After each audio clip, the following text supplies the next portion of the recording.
میرا نام اسد ہے. میری دوستی ایک آنٹی سی ہو گئی تھی. ہماری آن لائن چیٹ ہوتی اور ہماری دوستی بڑھتی گئی. آخر کار حقیقت میں ملنے کا پلان بن گیا. میں نے باتوں باتوں میں اسے کہا میری جان میں آپ کو حقیقت میں پیار کرنا چاہتا ہوں، اور ساتھ ہی ان کو یاد دلایا کہ میں ان کا بہت اچھا دوست ہوں اور ہماری دوستی کو کافی عرصہ ہو گیا ہے اور میں ان سے بہت محبت کرتا ہوں. اور پھر ایک دفعہ پھر اس کو ملنے کی درخواست کی. میری درخواست پڑھ کر وہ کسی گہری سوچ میں پڑ گئی اور کافی دیر تک سوچنے کے بعد اس نے مجھے لکھا کہ وہ کل مجھے اس بارے میں سوچ کر بتائے گی. کرن کو نیم رضامند دیکھ کر میرے من میں لڈو پھوٹنے لگے اور میں بڑی بے صبری سے اگلے دن کا انتظار کرنے لگا. اگلے دن وہ مقررہ وقت سے تھوڑا لیٹ آن لائن آئی. آتے ساتھ ہی میرے ساتھ ادھر ادھر کی باتیں کرنا شروع ہو گئی. ادھر میں ان سے ملنے والی بات کو جاننے کے لیے بہت بےتاب ہو رہا تھا، لیکن پتہ نہیں کیوں وہ اس طرف نہیں آ رہی تھی. میرے بار بار پوچھنے پر آخر وہ کہنے لگی، ٹھیک ہے دوست، تمہاری فرمائش پر میں تم سے ملوں گی، مگر میری ایک شرط ہوگی. تو میں نے بلا تعامل کہہ دیا کہ مجھے آپ کی ہر شرط منظور ہے. تو وہ کہنے لگی، بنا جانے تم یہ کیسے کہہ سکتے ہو؟ تو میں نے اس سے کہا، میری جان میں آپ سے ملنے کے لیے ہر قیمت دینے کو تیار ہوں، اس لیے مجھے آپ کی ہر شرط منظور ہے. اور اب آپ بتاؤ کہ آپ کی کیا شرط ہے؟ تو وہ کہنے لگی، میری شرط یہ ہے کہ مجھ سے ملنے کے لیے تم کو میرے گھر آنا پڑے گا. پھر آگے لکھا کہ بس یہی میری شرط تھی. تو میں نے جواب میں لکھا کہ جب آپ کہو گی، جہاں آپ کہو گی میں وہیں پر آپ سے ملنے آؤں گا. میرا جواب پڑھ کر اس نے جواب میں ایک مسکراہٹ بھیجی اور لکھا کہ اگلے اتوار کو میری ساس اور دیگر گھر والے ایک شادی پر ایبٹ آباد جا رہے ہیں. میں کوئی بہانہ بنا کر رہ جاؤں گی، چنانچہ تم اس دن آ جانا. تو میں نے اس کو جواب میں لکھا کہ جو حکم میری جان، لیکن یہ تو بتاؤ کہ میں نے آنا کہاں ہے؟ تو وہ کہنے لگی، یہ بات بھی میں تم کو ہفتے کو بتاؤں گی. وہ بڑی ہی محتاط خاتون تھی. یہ ہفتہ کیسا گزرا یہ میں ہی جانتا ہوں. خیر جیسے تیسے گزر ہی گیا. پھر حسب وعدہ ہفتہ کی شام جب وہ آن لائن آئی تو میرے اختصار پر اس نے لکھا کہ اتوار کی صبح 11 بجے میں اسلام آباد کی سپر مارکیٹ میں مسٹر باکس کے سامنے پارکنگ میں آ کر کھڑا ہو جاؤں، میں خود تم سے ملوں گی. اور اس کے ساتھ ہی اس نے مجھ سے میری بائک کا نمبر بھی مانگا جو میں نے اسے دے دیا. پھر انہوں نے مجھے خاص کر تاکید کی کہ ان کے آنے تک میں اپنی بائک کے پاس ہی کھڑا رہوں. پتہ نہیں اتوار کی وہ صبح سہانی تھی یا کہ ویسے ہی روٹین کے مطابق تھی کہ جیسے ہر اتوار کو ہوا کرتی ہے، لیکن میرے لیے وہ اتوار بڑی ہی خاص تھی اور مجھے ہر طرف ہرا ہرا ہی دکھائی دے رہا تھا.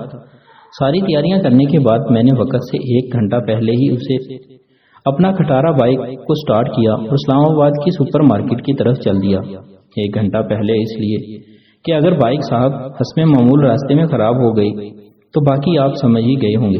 لیکن لگتا ہے کہ اس دن میری طرح میری بائک بھی بڑے موڈ میں تھی اور اس کو حالت کی نزاکت کا پوری طرح ادارک تھا، اس لیے اس نے میرے ساتھ تعاون کیا اور میں بڑے آرام و سکون سے سپر مارکیٹ پہنچ گیا. چونکہ ان کے آنے میں ابھی کافی ٹائم تھا، اس لیے میں نے بائک کو اپنی مقررہ جگہ پر کھڑا کیا اور خود بھونڈی کرنے مارکیٹ کی طرف چلا گیا. لیکن صبح صبح کا وقت تھا اور اسلام آباد کے واسی ابھی سو رہے تھے، اس لیے کوئی خاص بھونڈی نہ ہو سکی. چنانچہ مارکیٹ کا ایک چکر لگانے کے بعد میں اپنی جگہ پر کھڑا ہو گیا اور دھڑکتے دل کے ساتھ مس کرن کا انتظار کرنے لگا. تقریباً 11:30 بجے کا وقت تھا اور میں ہونکوں کی طرح آنے والی گاڑی کو بڑی امید بھری نظروں سے دیکھے جا رہا تھا کہ اچانک میرے پیچھے سے ایک بڑی ہی سویٹ اور سلیلی سی آواز میرے کانوں میں گونجی، کیا تم ہی اسد ہو؟ وہ کیوٹ سی آواز سن کر میں ایک دم چونکا اور مڑ کر دیکھا تو ایک بہت ہی خوبصورت گوری چٹی گریسفل اور بھرے بھرے جسم والی ماڈرن سی خاتون کو اپنے سامنے کھڑا ہوئے پایا، جن کی عمر قریباً 30-32 سال کی ہوگی. انہوں نے سرخ رنگ کی باریک سی کڑھائی والی پشواز پہنی ہوئی تھی جو کہ بغیر بازوؤں کی تھی اور چوڑے شانے ہونے کی وجہ سے یہ سلیو لیس ان پر بہت جچ رہا تھا. قمیض کے نیچے انہوں نے سفید رنگ کا تنگ سا چوڑی دار پاجامہ پہنا ہوا تھا کہ تھوڑی سی ہی جھلک دکھائی دے رہی تھی کہ جن کے ساتھ ان کا تنگ پاجامہ چپکا ہوا تھا. دوپٹے کے نام پر انہوں نے ایک چھوٹا سا کپڑا اپنے گلے میں لٹکایا ہوا تھا. اس نے اپنے گورے چہرے پر ایک سیاہ رنگ کا چشمہ بھی لگا رکھا تھا جو کہ ان کے چہرے پر بہت ہی بھلا لگ رہا تھا اور اپنے اس حلیے سے وہ کوئی ماڈل لگ رہی تھی. فرق صرف اتنا تھا کہ ماڈلز عام طور پر دبلی پتلی ہوتی ہیں جبکہ مس کرن ایک بھرے بھرے جسم کی مالک خاتون تھی. دوسری طرف سرخ رنگ کی پشواز میں ان کا گورا رنگ بہت کھل رہا تھا. میں کافی دیر تک ہونکوں کی طرح اس شاندار خاتون کو اپنے ایسے ہی دیکھتا رہا. چنانچہ میری یہ حالت دیکھ کر پہلے تو وہ خاصی محفوظ ہوئی، ہنس کر بولی، یہیں کھڑے کھڑے دیکھتے رہو گے یا چلو گے بھی؟ اس کی بات سن کر میں نے جلدی سے کہا،